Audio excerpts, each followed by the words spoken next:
मैं नेहा स्वागत करती हूँ आपका न्यूज़ रांची मेल में। और इस वक्त हमारे साथ मौजूद हैं प्रतुल शाहदेव जी, जो कि बीजेपी प्रवक्ता है। हम उनसे जानेंगे सर क्या कुछ कहेंगे। तो सर क्या कुछ कहेंगे। मोराबादी स्थित वहाँ रैली निकाली गई थी डिलिस्टिंग को लेकर के, लेकिन वहीं आदिवासी समाज के लोग दो वर्गों में बढ़ चुके हैं, एक समर्थन में है तो कोई दूसरा विरोध में। विरोधी कहता है कि बीजेपी भड़काऊ दंगे करवाने की आस में है। विरोध कौन कर रहा है जी? आदिवासी लोग। कौन? एक प्रेस कॉन्फ्रेंस करके एक विरोध करते हैं, एक समर्थन में रहते हैं। कड़िया मुंडा द्वारा समर्थन किया जाता है, वहीं दूसरी ओर रखा जाता है सरना समिति की ओर से प्रेम शाही मुंडा अजय के द्वारा कहा जाता है कि बीजेपी ये बीजेपी सर सरना समिति से जुड़े। ये सरना समिति शायद इनकी अपनी जे भी संस्था हो। सरना समिति पूरे तरीके से इस बात को मानती है, जो सरना धर्म मानने वाले आदिवासी हैं, कि उनके साथ अन्याय हो रहा है। 26% आदिवासियों की आबादी है, 4% उसमें से सिर्फ क्रिश्चियंस हैं जिन्होंने धर्मांतरण कर लिया। और ये 4% क्रिश्चियन 60 से 70% नौकरियों पर काबिज हो रहे हैं, यानी मेजॉरिटी का हक माइनॉरिटी मान रहे हैं। और ये तो कांग्रेस के राजकुमार क्या कहते हैं, जिसकी जितनी हिस्सेदारी उतनी उसकी भागीदारी।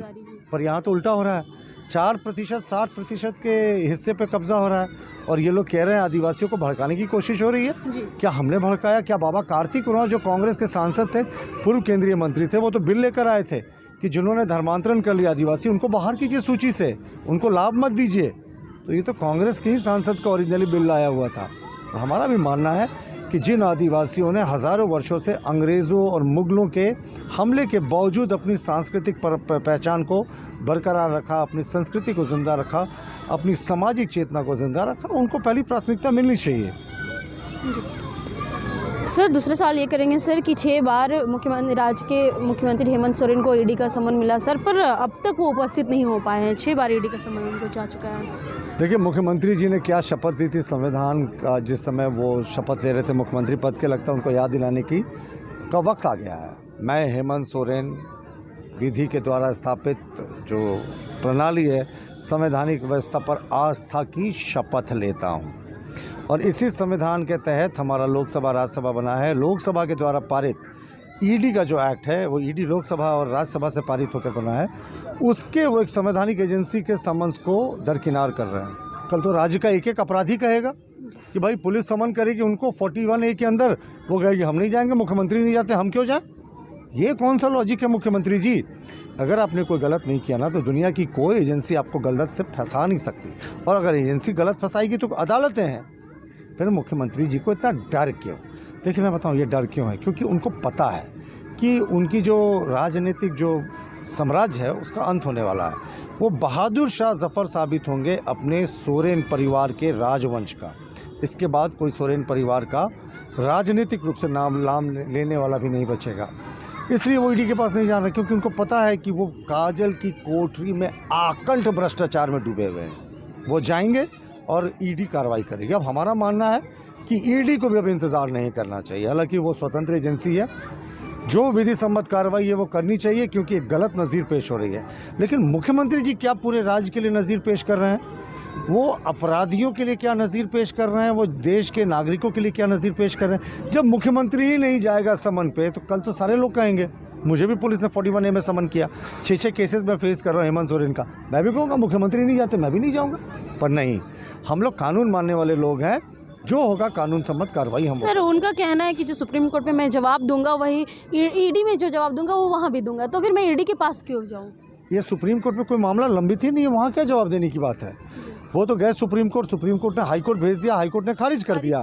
तो अभी तो कोई मामला कहीं पेंडिंग ही नहीं है। मुख्यमंत्री जी किस आधार पर नहीं जाने की बात करें? पहले उन्होंने कहा कि साहब हमने हाई कोर्ट में मामला लिस्ट कर दिया इसीलिए नहीं जाएंगे। वो गलत बयानी कर रहे थे, क्योंकि हाई कोर्ट में वो डिफेक्ट के अंदर लिस्ट था, यानी उस केसेस में डिफेक्ट थे, और एक defected case is no case. तो वो जिस चीज़ के आधार पर नहीं जाने की बात कर रहे थे वो तो आधार ही नहीं था। तो मुख्यमंत्री जी कब तक गलत बयानी करेंगे? उचित नहीं होता। हमारे भी मुख्यमंत्री हैं, मैं चाहता हूँ मेरा मुख्यमंत्री जी कानून का पालन करे, पर ऐसा होता नहीं दिख रहा। जी सर, जिस तरह से 145 सांसदों को निलंबन कर दिया गया, उसको लेकर के महागठबंधन की सरकार जो है सर, वो लोग सारे लोग पैदल मार्च कर राजभवन तक पहुंचे और केंद्र सरकार का विरोध भी किया सर कि निलंबन कर दिया गया 145 सांसदों को। देखिए, जिस समय नए लोकसभा और राज्यसभा भवन का, संसद भवन का गठन हुआ था, उसी समय आपस में तय हुआ था कि वेल में जाकर अनावश्यक कोई हंगामा नहीं करेगा, पर ये तो मोदी जी के मॉर्फ किए गए फ़ोटो को लेकर, प्ले कार्ड को लेकर वेल में जा रहे थे, स्पीकर के बारे में अभद्र टिप्पणी कर रहे थे, उपराष्ट्रपति की इन्होंने भोंडी नकल निकाली। और आपको पता है उपराष्ट्रपति जी को स्पाइन का प्रॉब्लम है, जिसके कारण वो थोड़ा झुककर चलते हैं। अब किसी व्यक्ति के वो डिसेबिलिटी का मजाक उड़ा रहे हों और तो तमाम कार्रवाई हुई है, लेकिन ये भूल रहे हैं ये तो 145 सांसदों का निलंबन, इन्होंने तो पूरी लोकसभा और राज्यसभा को निलंबित कर दिया था जिस समय इमरजेंसी लगा था 1974-75 में। वो भूल गए। राजीव गांधी जिस समय प्राइम मिनिस्टर थे देश के, तो 1989 में 6 दर्जन सांसदों को निलंबन कर दिया गया था विपक्ष का। उनका क्या कसूर था? वो बोफर्स पर प्रश्न पूछ रहे थे। तो ये सरकार जो भी है प्रजातांत्रिक मूल्यों पर चलती है, लेकिन विपक्ष जो है उसे पता है वो एक्सपोज हो गई है और वो इसी तरीके का नाटक करके अपना इज्जत बचाना चाह रही है पक्ष का। उनका क्या कसूर था? वो बोफर्स पर प्रश्न पूछ रहे थे।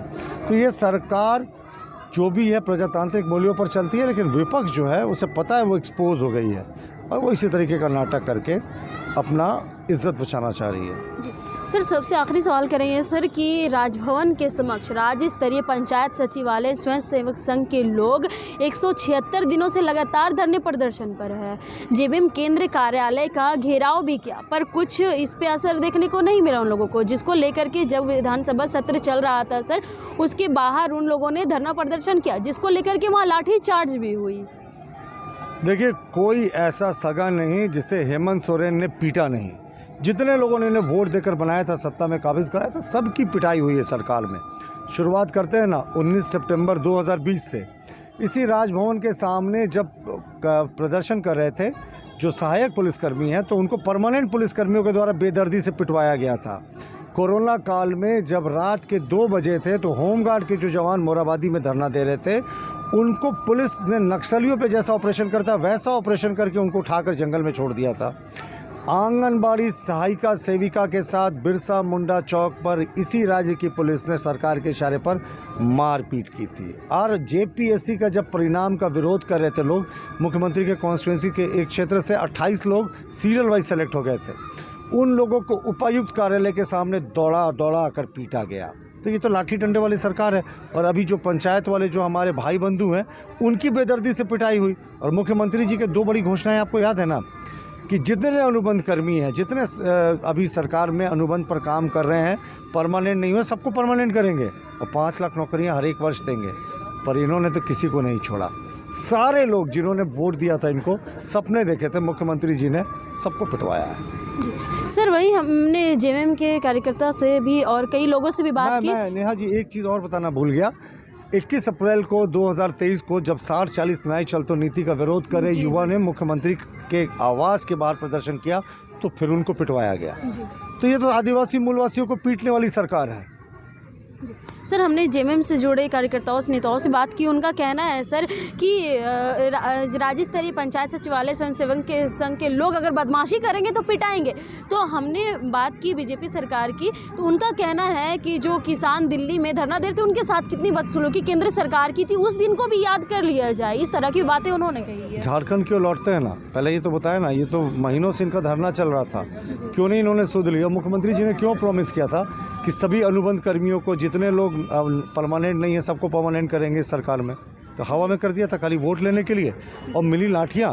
तो यही सरकार की असलियत है, ये लाठीमार सरकार है। और मुख्यमंत्री जी को इस राज्य की आदिवासी मूलवासी जनता जो है ना, वो बैलेट के जरिए अगले चुनाव में बाहर का रास्ता दिखाएगी। जाने दीजिए सरकार को आपके द्वार, जनता दिखाएगी बाहर का द्वार।